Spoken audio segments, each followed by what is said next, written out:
It's coming up to the holiday seasons, and many of you are very excited. Maybe some of you are a little bit more on the Scrooge side of things, you know, the bah humbug, right? I just want my coins kind of thing. But with that being said, of course, there are lots of really great performances that are out there that you don't want to miss out on. And of course, a wide range of different performance arts facilities and organizations that it gives so much to the community and offers so many great performances with great actors and singers and dancers. And of course, we here on WRMN during the community hour, during our many shows, and of course, during Out to Lunch, like to talk about and recognize these different art centers. And we have today, Raue Center for the Arts is having a Christmas Carol. It's a Cripple Creek Christmas Carol coming up in November, late November into early December. And today we've got some very special guests who are definitely putting this thing on and in an awesome way too. We've got Rob, Chris, and Nick with us today. How are all three of you doing? Good. Good morning. Wow. Yeah. Yes. A good day to everyone out there too. Yes. It is coming up to the holiday season. So if you guys want to go down the row, introduce yourselves for folks who don't know who you are. Sure. My name is Rob Scharlow. I am the Director of Education for Raue Center School for the Arts, the group that is putting on a Cripple Creek Christmas Carol. And I'm also in the show. Nice. So. All right.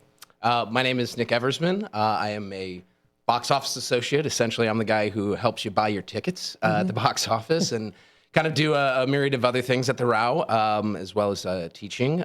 But in this, I'm also playing Thomas Crockett, which is the Bob Cratchit type character. So. And I'm Chris Armbrister. I am a freelance director and also one of the writers of A Cripple Creek Christmas Carol. All right, so let's hop right into it. We've got the story and its setting. So this isn't your traditional London-based Christmas Carol. It's set in Cripple Creek, Colorado. So what inspired that shift? How does the mining town setting change a little bit of the feeling of the Dickens classic story? Yeah, absolutely. We wrote, Chris Sorensen and I wrote this script back in 2002 originally. We both had worked out in Cripple Creek, a lovely little town that's on the western slopes of Pikes Peak, and it's got such a rich history. And with it's one of the largest gold strikes in America. They discovered gold there in the 1890s, and within a couple of years, it went from a little cattle ranch to a town of over 50,000 people.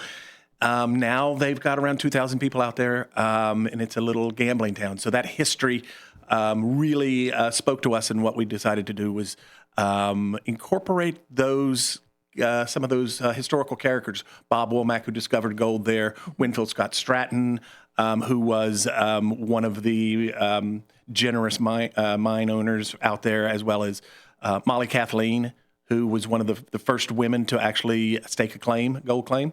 All of these characters, we've decided to incorporate them as part of the ghosts who help our Scrooge-like character, which is played by Rob, who is Zachariah Gooch. He's a mine owner who wants to keep all of his little coins and nuggets to himself, but he has to learn to share a little bit. So we take the original Dickens story and then incorporate this history into it. So you get, of course, yeah, like you said, the original Dickens story is there, but then of course you add different it's supposed to represent the Dickens characters, but you've got the different names, the different setting, but that story is all still there too. So absolutely. How do you kind of keep to the original while also like changing things up a little bit? Like what are some major things in this? Are there any major plots in the story that might be added or subtracted from the original? Sure. Yeah. It's got its own little storyline, but basically what we did was, because our show, they discovered gold out there in Cripple Creek in the 1890s. The original Dickens classic was written in the 1840s. So basically the way we've done it is the book itself appears in the show and is referenced in the show. And then the ghosts that are the ones in charge of making sure that Gooch sees the error of his ways, use that story and say, hey, let's go along with this story and everything. So there's one point actually when Rob, when you actually say, oh, I get it, this is all based on it, and we connect to it. that way. That's cool. And Gucci actually even carries the book Yes. with him for once he gets it. He carries the book, and there's some passages from the actual. Yes, and he book. actually reads some stuff directly from it. Yeah. That's awesome. Yeah. So, Nick, I've got a question for you. So, what did you have to do to prepare for your character? Did you have to read the book? Did you have to watch some of the movies, the different adaptations? Because there's a lot of already movies and adaptations of it that are kind of different. So, what did you do to help to prepare yourself? Sure. Well, I'm a big fan of, to be honest, the Muppet version of it. The Muppet. Oh, I love that one too. Yeah. So, I was watching that a few times, and there's a little preparation in the sense of needing to understand the differences and everything, but because this is such an older story that I've heard for a lot of my life, I've actually been looking forward to playing a role like this for a very long time. Oh, no. So I'm also a proud father. So playing a role like this where you have a child that you're looking after and stuff like that, I kind of channeled a little bit of how I feel about my own kids and everything like that. Yeah. So I don't know. There was definitely an excitement, and I kind of have to temper that down a little bit, sometimes. But I don't know. It kind of was right in my wheelhouse. So yeah. I just gave him lessons. We just did. That's pretty much it. Yeah. He's like, Rob, help me prepare. I don't know what I'm doing here. Yeah. You watched the Muppets? What? I did. Yeah. Well, I mean, I've watched various different ones, but the Muppets was always my favorite one. Just I guess the incorporation of song with it, with the actual story, that kind of fits very much the same way as this one does, of course. So, I watched the Muppet one. The Muppet one's a great one. It Another one that's another version that I've always enjoyed is Scrooge with Bill Murray. The Bill Murray one? The Bill Murray Scrooge, yeah. I just want to kind of piggyback, too, off of what Nick was saying about having a child. I mean, and that character in the show. His daughter is actually in the show, She too. is. So, Really? yeah. Oh, She that's is. so cool. This is actually her first show that she's doing. That's so awesome. Shout out to Lorelai. So no, I'm very proud of that. But I'm more just excited that she's having a good time and having fun, because there's a lot of kids that are involved in it. We have 26, 27, something like that, and it's been a very young, exuberant cast. Yeah. So no, That's it's awesome. great. That's you. So cool. Yeah, you're welcome, Rob. Yeah. Thank you. All right, I'm already seeing that you guys are all comedians, right? You have fun. How do you put that into the show? Because it's a lot of, there are certain adaptations where I've seen it before, and it's like it's very like disturbing and depressing almost. So how do you put that comedy into it? I think it does. It actually has comedy in it. Yeah. It's because of what you're saying. So many of these versions, and obviously when the two Chris's, who the other Chris is not here, when they wrote it, I mean, that's where the balance is so nice in the show, is you have the serious moments, you have the moments where the audience is going to go, wow, we really despise those characters or that character. But then there's the laughs too. There's some great funny moments. One of the songs that I sing is as serious as it is. It's a very funny song. Yeah. It's called "Christmas is for Suckers." So, Okay. yeah, and it's great when Rob as Gooch, which is our version of Scrooge, sings it, and is basically talking about what he hates about Christmas and which pretty much is everything most people, the rest of us, enjoy about Christmas, which is what he hates about Christmas. So and establishes his character there. well, and there are some dramatic moments where then you and Chris, Yes. like intersperse just little interjections, little lines that are humorous. So it breaks up but it also makes you, it's a matter of finding those and some of those moments that you can play both the seriousness, you get the serious topic, but it's played out in a comedic way so that, directing it's great so that especially when Nick or Rob will do something, and it's say that comes off very comedically, and I'm like, let's incorporate that. And then it's one of those moments where you're like laughing and you're like, wait, I'm laughing because this is a funny moment, but it's poignant as well. There's some good physical comedy in there too. Yes. That was one thing that I realized as far as preparing for this role. I had to like exercise and get ready to do some like stunts and running around and everything. I was out of breath, I think, at last rehearsal for about 5 minutes. So He gets attacked. He gets attacked by. I actually had to ask him if he was all right. I was like, "Are you okay?" that was good. That's good. Well, and the kids keep ragging on me too. The 2 young girls who are playing the Tiny Tim character.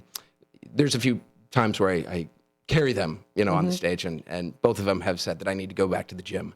So Children are very open and honest. They really are. yeah. Oh my God. So there's funny going on stage and behind the scenes too. Yeah. So yeah. Oh, that's awesome. That is so cool. Tell us a little bit about the costumes. What are some of the costumes like? And even we can even go into a little bit on the sets as well too. So how do you make the costumes and the sets stand out without taking away too much from the character development and the story? Yeah, those they go hand in hand, and actually the costumes. Kristen, who's doing our costumes, has worked very hard to have the costumes support the characters, and not only the characters, but our version of Christmas Carol. You have some characters, such as Rob's costume is a little bit more of your traditional look for that Zachariah Gooch, or for the Scrooge, which is Zachariah Gooch for us. And the same with the Thomasina, who's the Tiny Tim role. They sort of have that traditional look, but she's also worked hard in trying to incorporate that feel of mining town and an old West mining town. So a lot of the other characters have, like some of our ghosts, have more of a Western society look as opposed to that classic Victorian England look, costume wise.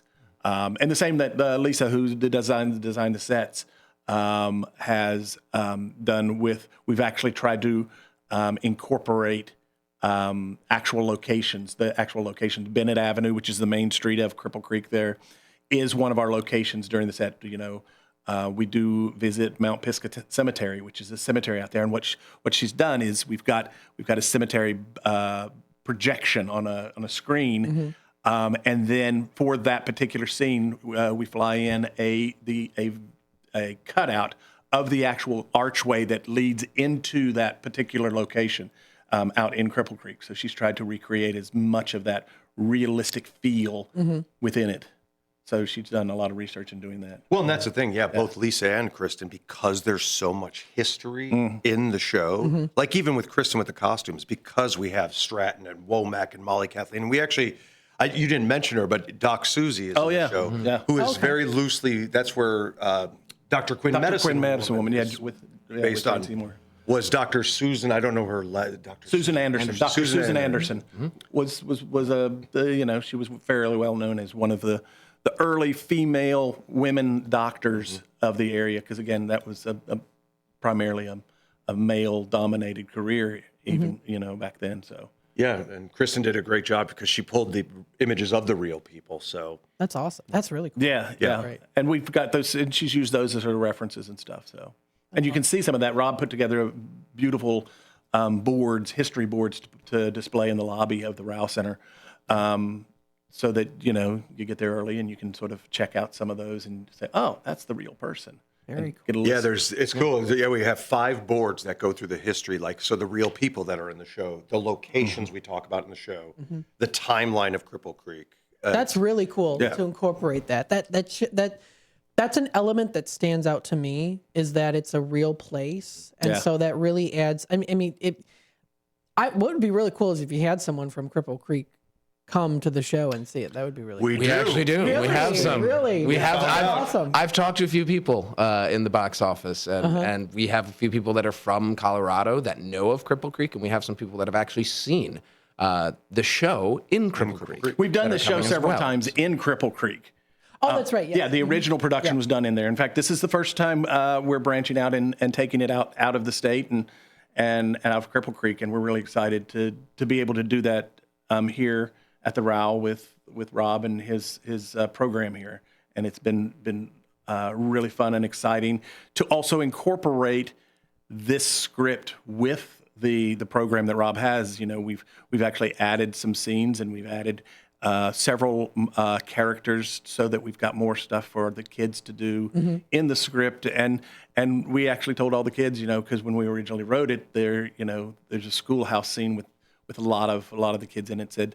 Told them we had written it, but it just said kid roles, and they all came up with their own names for their characters, which we will now incorporate into this version of the script. If we do it elsewhere, the names that these kids came up with will be incorporated in the actual hard copy of the script. That's so cool. It's so cool to have kids in this performance too, because they can look up to those who are older and who have more experience too, and so they can learn a lot. I mean, I'm sure the kids have learned a lot from all of you.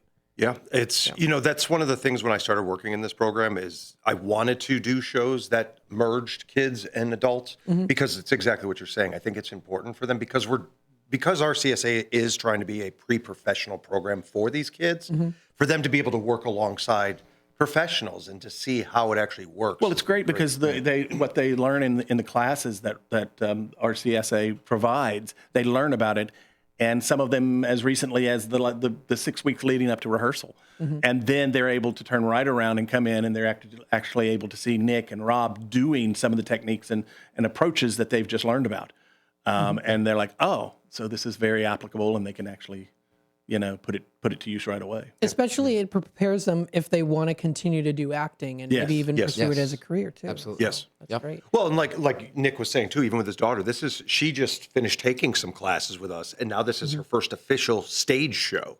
That's exciting. So that's exactly what, like Chris said, taking those aspects of the class, bringing it to the stage, and so we kind of. I would say we kind of mentor them as well while we're in rehearsal, the adults. Yeah. We kind of take groups of them under our wings as much as we can. Yeah. How long are generally the rehearsals? I mean, is it does it vary per day or? It varies per show. Per show. Okay. So, for example, we are under a very short process. It's about 4 weeks. Okay. So we're rehearsing Monday through Friday because it's a short process. Whereas some of our other shows, like the last adult kid show, we did a merge show, which was Diary of a Wimpy Kid, my first year. That was a much longer process. That was like 6 or 7 weeks. Okay. But that's because we were only rehearsing like 3 days a week. So awesome. as you can imagine, the amount that people are involved, students in school, trying to coordinate schedules is so. Absolutely. Yeah. So this is a really cool performance, folks. Check out more information. It's coming up soon. How can people find more information to get those tickets? You could always call me at the Raue. And have a chat with Nick. Right. Let's see. We've got our website as well that you can get them through, rausecenter.org. Do you know the box office number by heart? Box office number 815-356-9212. There you go. Absolutely. November Sounds good. 21st through December 7th. Awesome. And just something we want to clarify so everybody knows is we do not have performances Thanksgiving week. Okay. So we're going to do our first weekend. We have a week off. And then we come back and do it again. Awesome. So very cool. It says adult tickets are $34, student tickets at $19. It says members save 30% as well too. Very good. What do you hope people can take away from this story? Just kind of overall. I think just the idea of, you're not only going to walk away with a history lesson, because it is discussed in the show to give audience and the community that backstory and what it's all about. But I think hope and redemption, that's something we talk a lot about in the show. Everybody changes. Yeah. And I love that about this show. There's a change in everyone. So, that's for me. I don't know. For me, it's just, this time of year for me is always about giving back and working together as kind of one people and celebrating and being good to each other and all of that. So for me, it's just that that's what this is about, and this is the time of year when we do that. So. Yeah, I think for me it's a matter of do the right thing. Yeah. Don't think about what's in it for you. You just do the right thing. Do what's right. And let that be sort of your guide, and it helps. I think if you're following that, you're following a pretty decent path. And as far as Rob points out the history, gives you a little insight into Cripple Creek, Colorado, which is a beautiful little town, and take that and then go out and learn some more about it and maybe investigate it. Yeah, it's a beloved story that a lot of people like. Tell us, because we still have a couple minutes left. What are each of your favorite characters from the entire franchise? What are some of your favorites? Like from this show, or just from Christmas Carol in general? And Christmas Carol in general. What are some of your? Oh, in Christmas Carol in general, for me, it's the Ghost of Christmas Present. Present? Kind of that demon character. Yeah. So, yeah, that's for me. That's what I've always enjoyed. So awesome.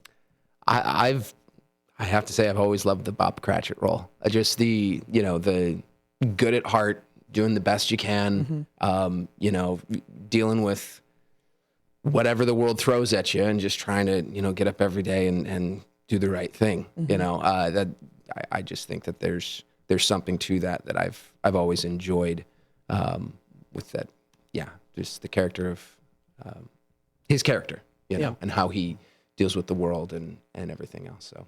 I think that makes me sound great. You got the nice character, and here I am. I'm like, you could have said Scrooge. I don't know. Demon dark character. I do like the Christmas future, just the ominous being as well. The but ominous aspect yes, of that character. I do like that as well. But I think for me it would be a toss-up between Bob Womack, who plays the Ghost of Christmas Past and Present in our version, and Thomasina, the innocent young child, which would be the Tiny Tim character. They're so merged in my brain, I can't remember where one story starts and the other one ends.